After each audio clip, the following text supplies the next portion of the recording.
Bonsoir à tous.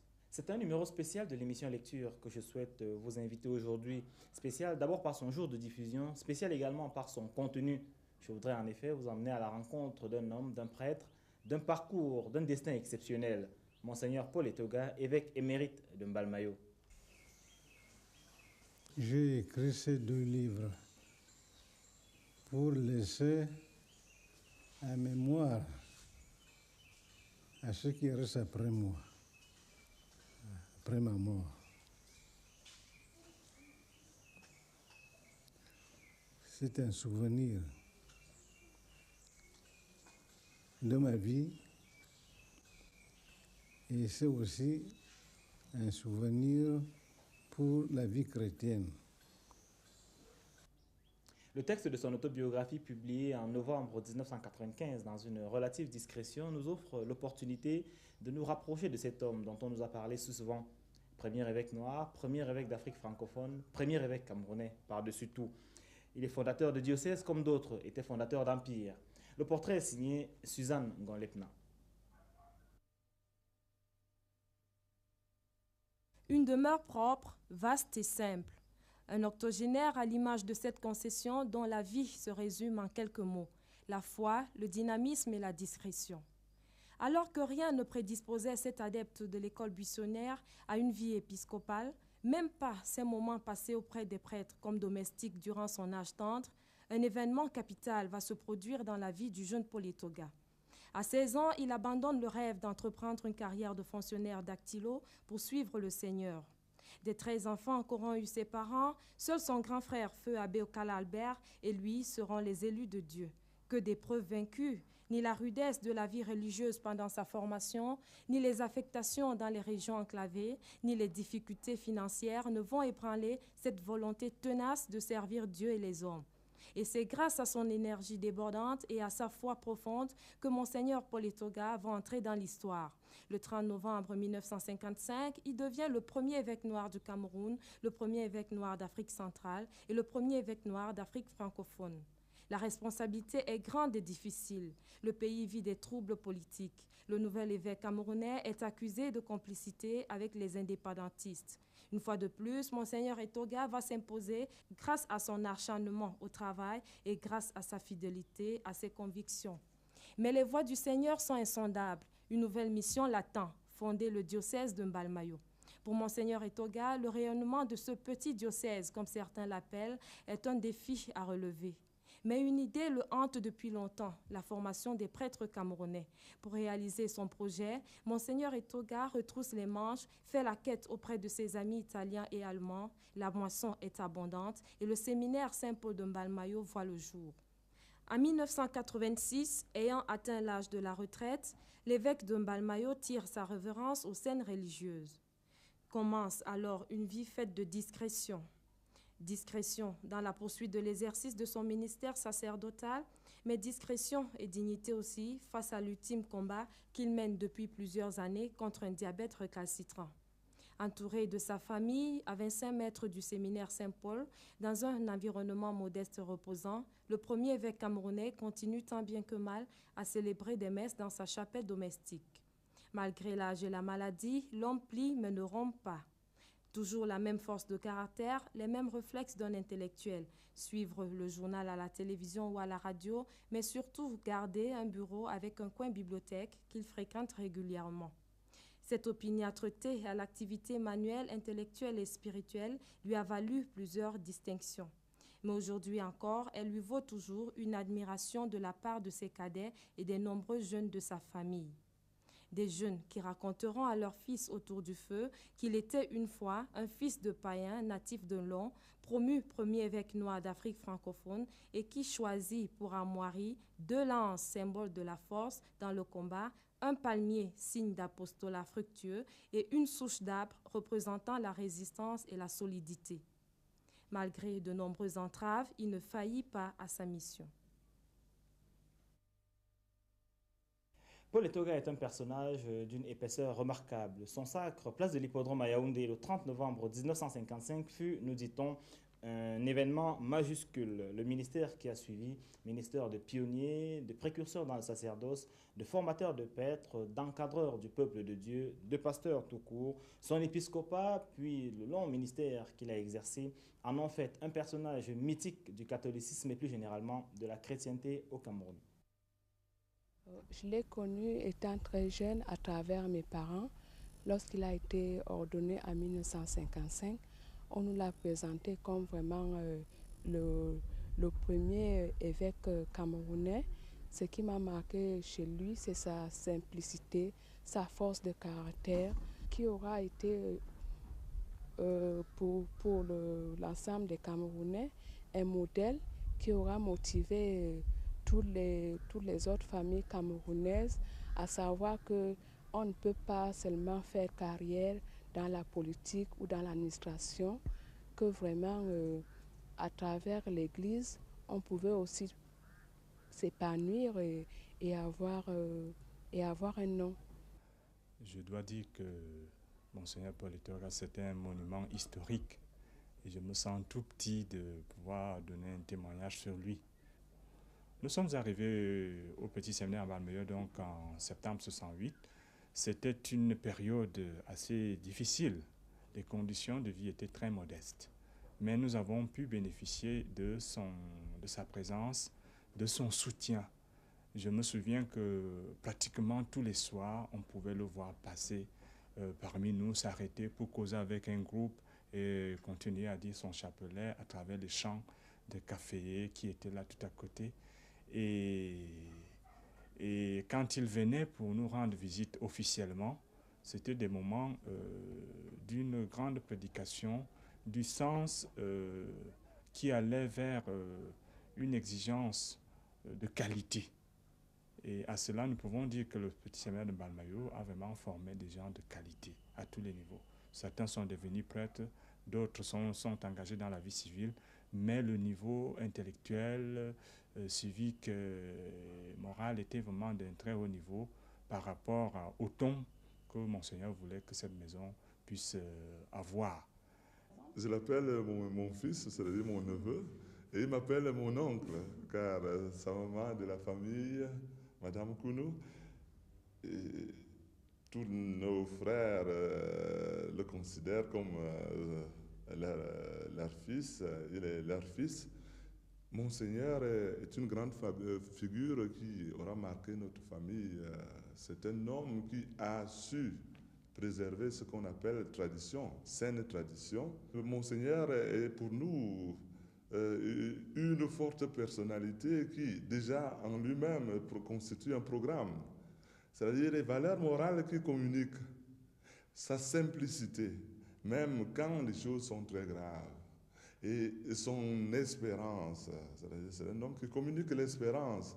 C'est ce qui fait en sorte que chacun de nous considère qu'il reçoit beaucoup et qu'il a beaucoup reçu de Monseigneur.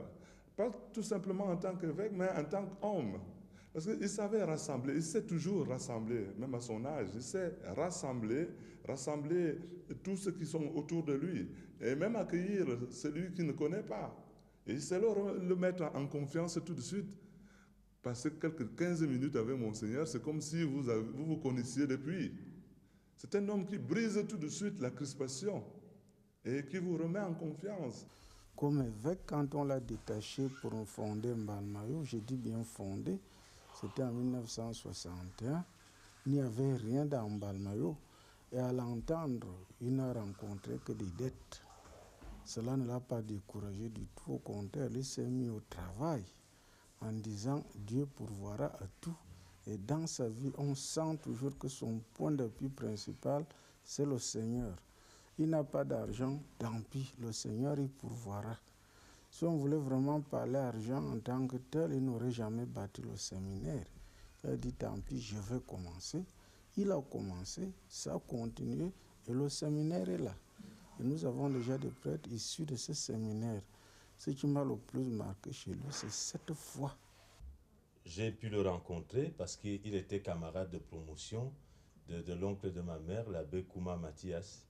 Alors ceci m'a facilité le contact du temps où il était évêque auxiliaire à Yaoundé. Et bon, il connaissait bien mes parents, et puis bon, ça m'a rendu la tâche facile. C'était un père qui, qui avait un art très consommé de l'écoute. Et je me rappelle d'une chose qu'il m'avait dit en Ewondo. Il dit, bon, quand il y a quelque chose qui ne va pas, on en débat dans la case à palabre. Donc, il n'y a pas de cause désespérée en tant que telle. Il y a toujours moyen de négocier. C'est un des souvenirs que j'avais gardé de cet entretien à Rue Le Mont en 1975. Il y a toujours de l'humour en lui. Par exemple, il ne dira jamais que je suis évêque de Mbalmayo. Il dira, ah, je suis évêque de Mbalmayo. Et tout le monde se met à rire. Il a toujours à remettre certaines expressions à leur place. Et tout de suite, ça détend l'atmosphère.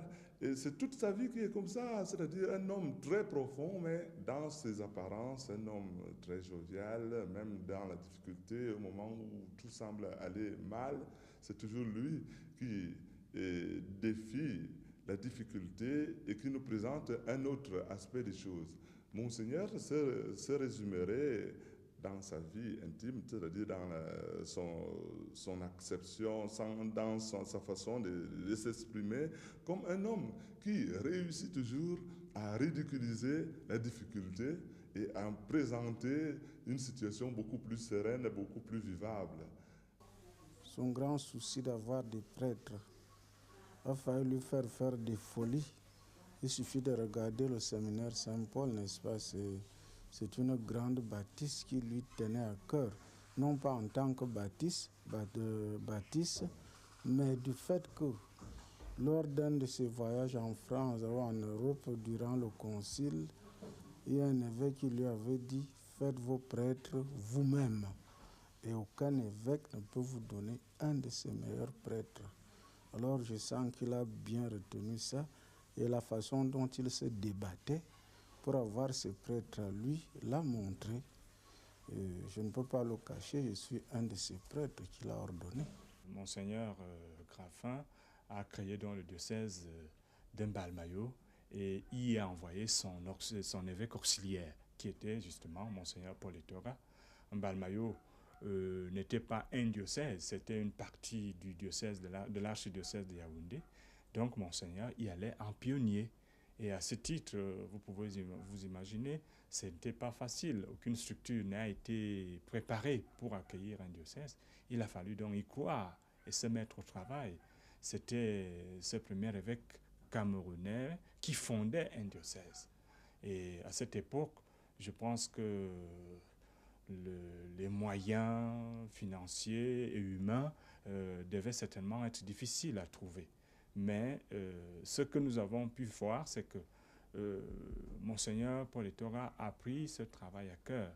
Quand nous sommes arrivés en 68, donc 7 ans plus tard, on a trouvé un travailleur méthodique, courageux et persévérant. Je peux raconter cette anecdote. Monseigneur venait de construire un très beau lac derrière le petit séminaire, qui était un lac qui grouillait de poissons de tout genre. C'était pour nous le lieu de promenade. Mais on ne sait pas par comment ce lac a, à un moment donné, cédé. Et tout ceci est allé à volo. On s'attendait à le trouver fondré, diminué, un peu comme résigné. Mais non, le travail a continué patiemment, avec espoir et espérance. Et c'est cela que, je crois, caractérise un peu son action. Je le vois comme tous les fidèles le voient de loin ou en nous prêchant la parole de Dieu. Ce qui m'a beaucoup marqué en lui, c'est sa simplicité, son effacement. Parce que c'est quelqu'un, quand il s'est senti un peu fatigué, il n'a pas voulu garder vraiment le trône éternellement.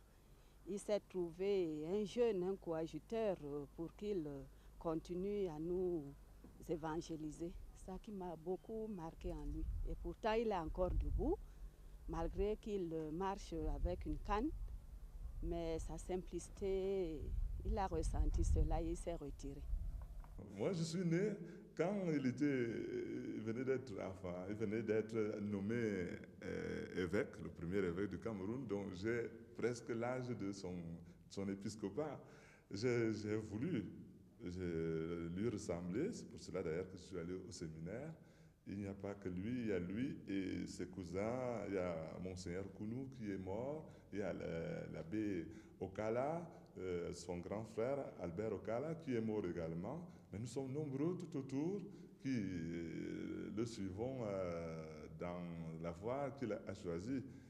Pas tout simplement sacerdoce pour le sacerdoce, mais l'homme dans ce qu'il peut être, dans ce qu'il peut communiquer et dans ce qu'il peut représenter pour les autres. Monseigneur Etoga est un monument chez nous. Depuis 1986, Monseigneur Paul Etoga mène une retraite tranquille et pieuse en Balmayo au séminaire Saint-Paul qu'il fonda en 1962. C'est là que nous sommes allés le trouver et c'est là qu'il a accepté de nous accorder un entretien de bon cœur malgré son grand âge.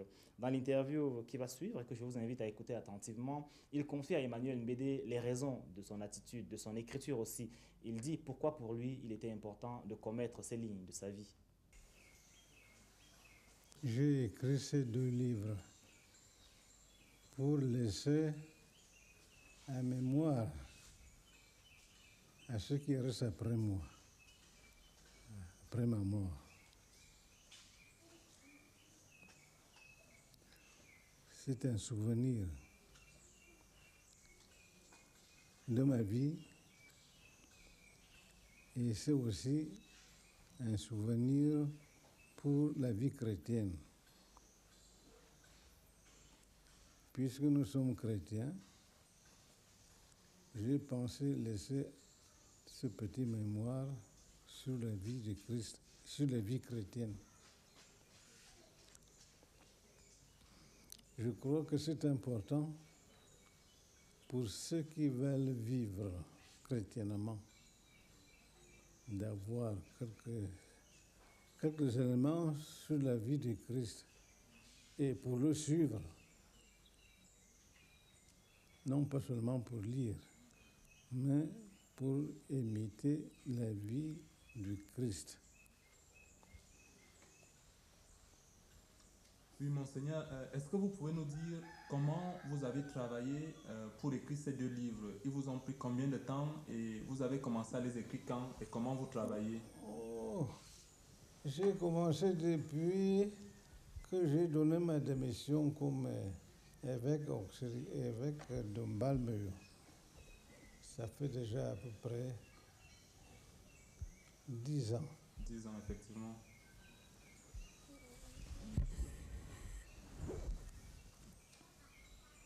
Alors j'écrivais, une pensée venait, j'ai marqué, et finalement, j'ai trouvé que c'était déjà assez pour ces 2 livres, ma vie et la vie chrétienne. Et c'est vos amis allemands qui vous ont aidé à éditer ces livres-là? Non.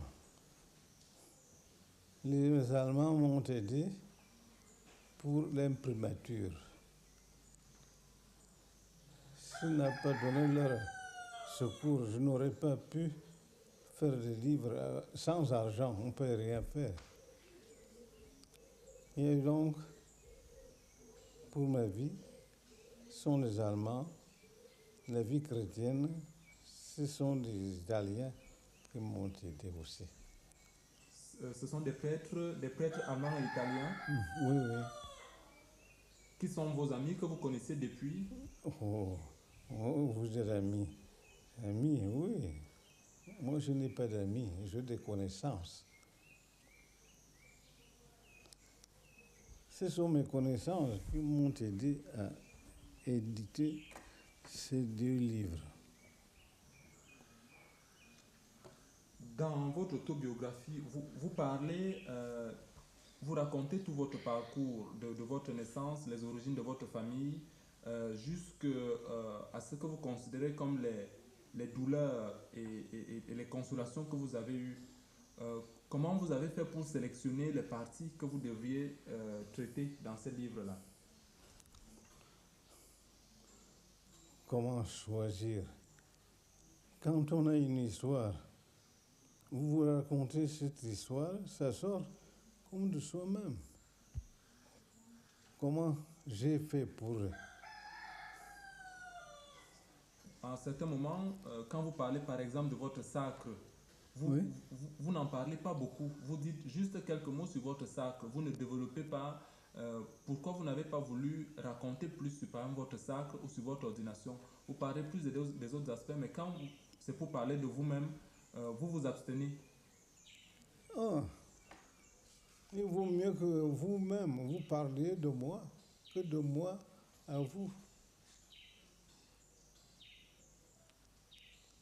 Comment m'étendre sur le sacre? Qu'est-ce que vous voulez que je raconte? Les cérémonies ou bien quoi? Qu'est-ce que vous voulez? Donc c'est par humilité, parce que vous ne vouliez pas parler de vous-même, que vous ne vous êtes pas étendu là-dessus? Oh, humilité, c'est une vertu, et je ne l'ai pas. Alors, j'ai raconté la chose tout simplement, sans penser à l'humilité, sans penser à quoi que ce soit.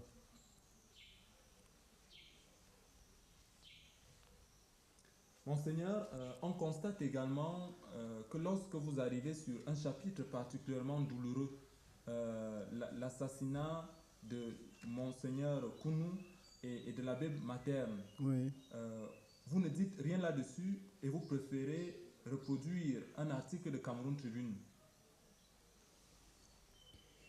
Vous savez, pour des cas pareils, il m'est très difficile de m'étendre sur le détail d'une affaire comme ça.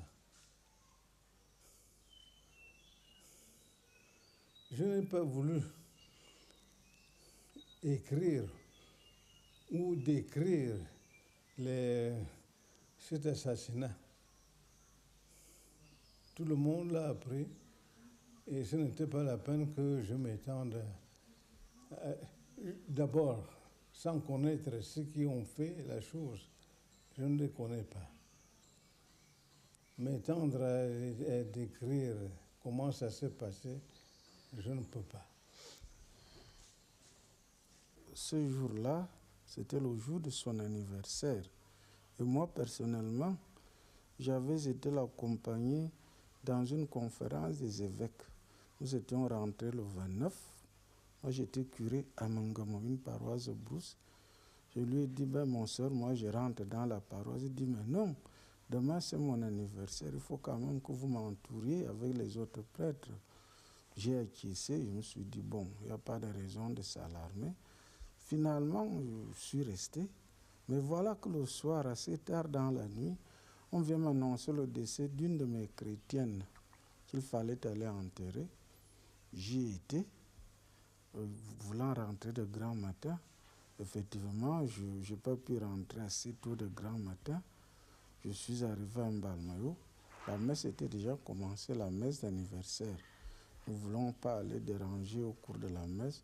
J'ai été m'asseoir sur mon bureau parce que j'avais un bureau là concernant les problèmes de développement. C'est là que le cuisinier est venu me dire, monsieur l'abbé, je ne comprends pas. L'abbé Jean Kounou ne s'est pas encore monté depuis le matin. J'ai été regardé, il y a du sang sur la porte. Je n'ai rien compris. En tout cas, je me suis précipité là-dessus. Effectivement, il y avait du sang sur la porte. Les portes bloquées. En regardant par les persiennes, j'ai constaté qu'il y avait de la lumière à l'intérieur. Finalement, aidé d'une infirmière qui venait souvent donner des soins à l'abbé Kounou, en ce moment-là, nous avons cassé la fenêtre et c'est là que j'ai découvert les deux corps, Jean Kounou et puis Materne, côte à côte. Ils avaient été assassinés dans la nuit. Alors, il fallait se maîtriser pour que la messe qui était en train de se dérouler ne soit pas perturbée. Et c'est à la fin de la messe que mon soeur a pu venir constater ce malheureux fait le jour de son anniversaire. Il s'est vraiment montré chrétien comme Marie au pied de la croix. Il ne s'est pas affolé, il s'est maîtrisé. Mais je sens qu'à l'intérieur, vraiment, ça n'y était pas. Non seulement l'abbé Kounou était son prêtre, comme Materne, évidemment. L'abbé Kounou était aussi un cousin éloigné dans la famille. Alors, tout cela l'a ébranlé, mais il n'a jamais perdu la tête. Je crois que ça vient de la foi qui était très forte en lui. est-ce que vous pouvez dire que c'était l'événement le plus triste de votre vie? Qu'est-ce que vous pensez vous-même?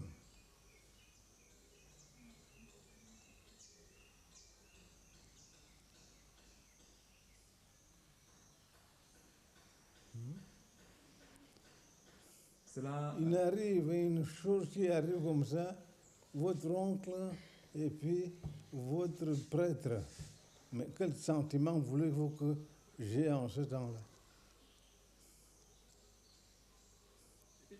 C'est sans doute parce que vous ne vouliez pas aussi retourner un peu comme le couteau dans la plaie, que vous n'avez plus parlé de ça. J'imagine que c'est toujours très douloureux pour vous d'aborder un sujet aussi difficile. Oui, c'est très pénible de se rappeler des faits pareils et surtout les mettre par écrit. Je ne peux pas. Dans votre livre, vous terminez par des consolations. Est-ce qu'on peut vous demander de toutes ces consolations-là, quelle est la plus grande? Est-ce que vous pouvez dire... Lisez-moi quelque chose. Dans la partie sur joie et consolation, oui. Vous racontez le nombre de missionnaires que vous avez formés et après cela, vous évoquez certains souvenirs de vos années de retraite. Il y a des témoignages là-dedans. Il y a des choses qui vous ont marqué comme Monseigneur Vogt, vous racontez qu'il ne déchirait jamais des enveloppes, qu'il était un exemple d'économie. Et d'autres histoires comme ça. Bon, qu'est-ce qui positivement dans votre vie, de ce point de vue-là, vous a beaucoup marqué? Qu'est-ce que votre plus grande fierté dans la vie? Vous-même, en lisant ces faits-là, vous pouvez trouver ce qui était plus frappant. Non plus que je recommence à lire. Lisez et vous-même vous trouverez ce qui était plus important, ce qui était plus frappant dans le livre. Oui, moi, j'ai écrit. C'est à vous de lire maintenant et voir que ceci, mon frère et toi, voulait être frappé de ce fait. Cela n'est pas important pour qu'il rapporte. Alors, c'est à vous le lecteur de trouver que ceci était très bien, ceci était mal, ceci l'a frappé. Monseigneur, dans votre livre, dans votre vie, quand on lit ce livre, on se rend compte que vous êtes parti, vous êtes né en 1911 à une période très difficile. Vous avez connu beaucoup de difficultés. Quand vous avez été nommé prêtre, vous avez connu des tracasseries, comme vous appelez, avec les gens du gouvernement qui vous dérangeaient de temps à autre. Souvent, vous avez même frôlé la mort à l'époque lointaine où vous étiez prêtre, où vous deviez faire de grands déplacements. Mais vous ne parlez pas, vous n'accordez pas apparemment une grande importance à ce phénomène, à la mort dans votre livre. Parler de la mort,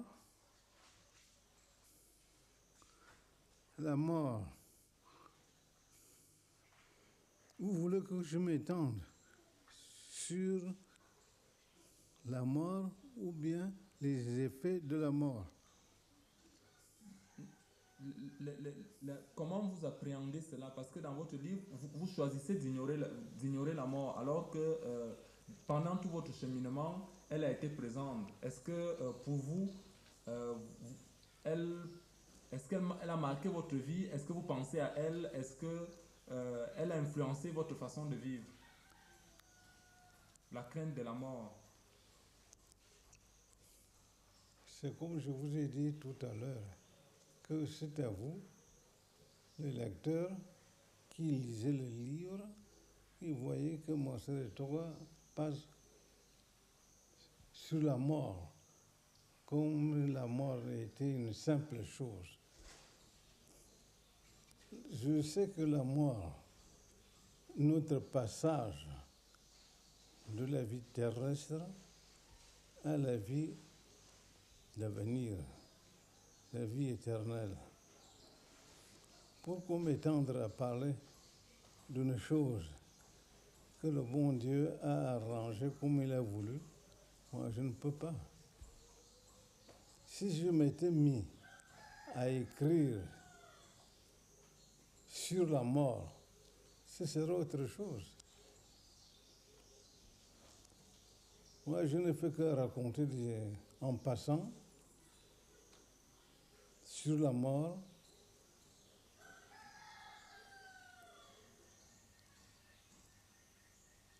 Ce qui m'a frappé, rien ne m'a frappé, parce que la mort, nous l'attendons tous. On va passer par là. Si je m'étais mis à écrire sur la mort, ce serait autre chose. C'est une histoire qui passe sur les affaires, sans considération. Je n'ai pas considéré la mort comme quelque chose qui vient m'attaquer. Pour cela, vous pourriez me demander ce que vous avez fait pour échapper. Non, je n'ai pas voulu faire ça. Monseigneur, dernière question. Ces 2 livres, vous les adressez d'abord à qui? Le titre vous dit la chose. Mon autobiographie, il s'agit de moi, de parler de moi-même. Le deuxième, il s'adresse à tous les chrétiens.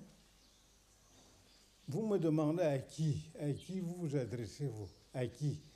Mais je m'adresse à tout le monde.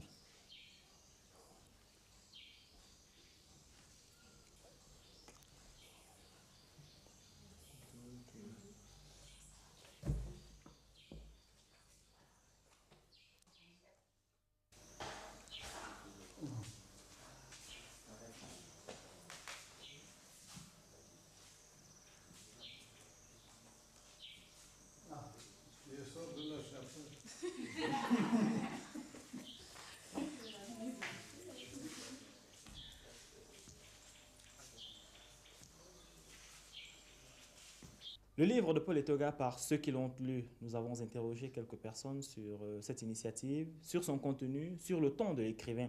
Est-ce bien en somme le livre qu'il fallait écrire par Monseigneur Etoga aujourd'hui? Voici quelques témoignages recueillis par nos soins qui sont édifiants de ce point de vue.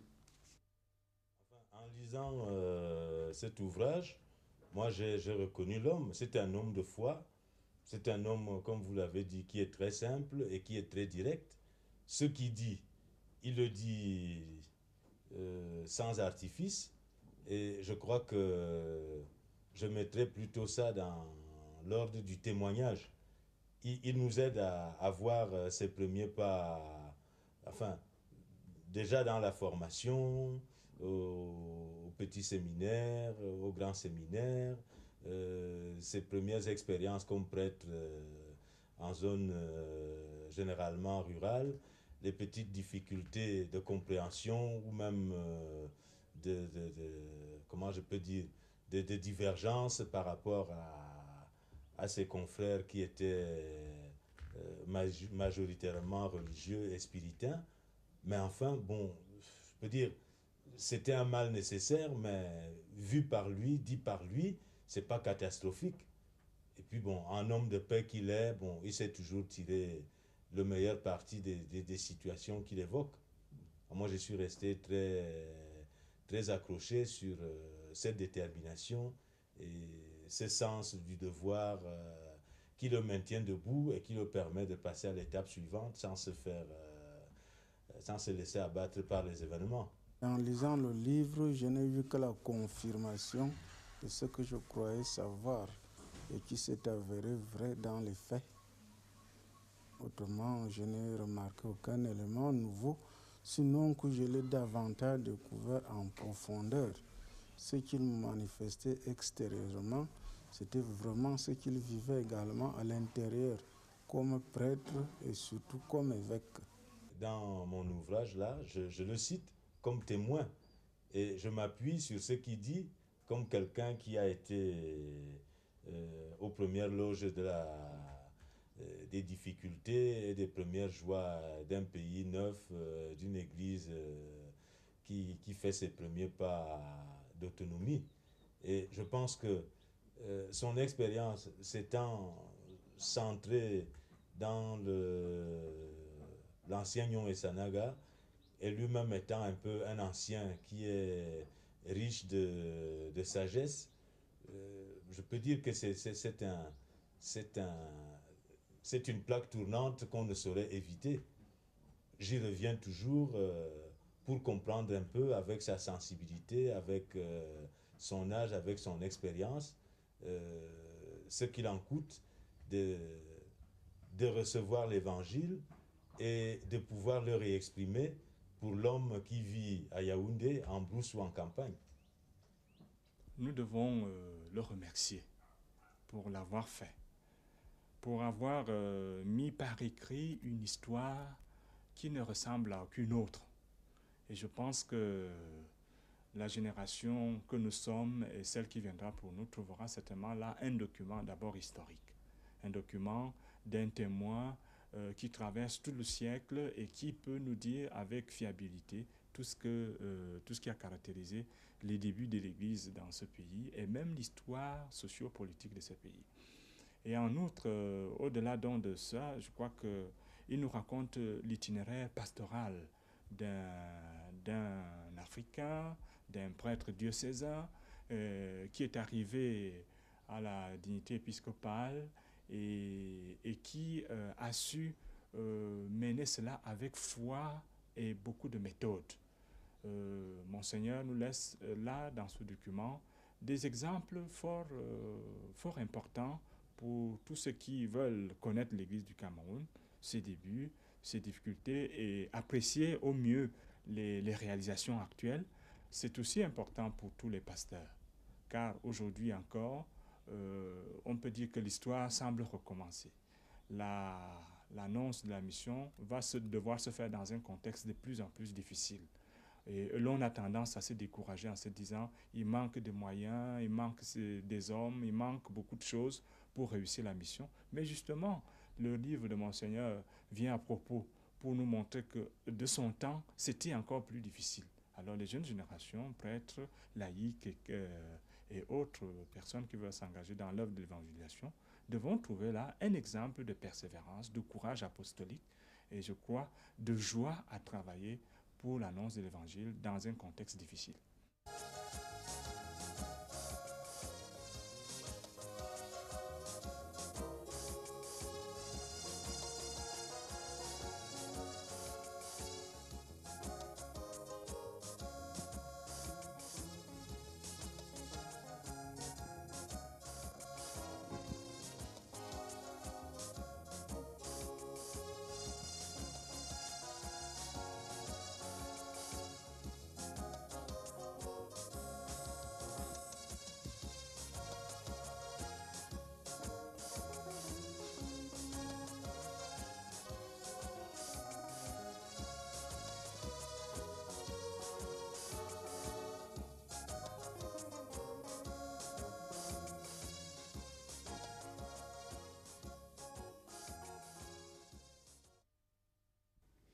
Monseigneur Paul Etoga, évêque de Mbalmayo, mon autobiographie, 82 pages, textes et photos publiés en Allemagne.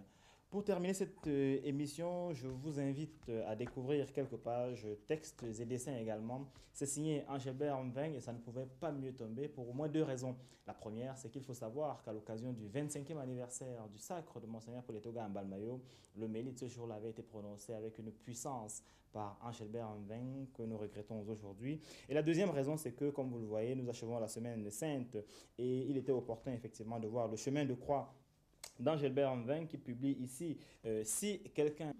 Le titre de cet ouvrage est à lui tout seul un programme, car souvenez-vous, c'est Jésus-Christ qui, parlant à ses disciples, leur disait « Si quelqu'un veut venir après moi, qu'il prenne sa croix et me suive. » Angelbert Mveng, lui, a imaginé un chemin de croix en dessinant toutes les stations. Jésus qui est condamné à mort par Ponce Pilate, Jésus qui est chargé de la croix Jésus qui fait une première chute, puis rencontre sa mère. Simon de Cyrène l'aide à porter sa croix. Une femme pieuse essuie sa face.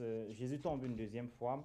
Puis il console une femme en pleurs sur le chemin de croix. La troisième chute de Jésus, il est dépouillé de ses vêtements qui seront placés pour être joués. Et puis sur la croix, et puis enfin sa mort après qu'il ait appelé son Père au secours. Ça se termine évidemment par le corps de Jésus qui est remis à sa mère avant sa mise au tombeau. Voilà donc ces textes-là qui aussi sont accompagnés de poèmes qui ont beaucoup de souffle, qui ont beaucoup de hauteur, qui ont également beaucoup de points de ralliement, car cet ouvrage est d'abord un ouvrage de lyrisme, mais également de foi, d'érudition et de science, où l'on retrouve notamment des références à notre Afrique, car Angèle Béhanvin est d'abord chrétien, mais il est également profondément africain, et cela se voit à travers ces poèmes, ces beaux poèmes qui sont consacrés à la passion de Jésus-Christ, qui est en fait notre parcours aux uns et aux autres sur cette terre.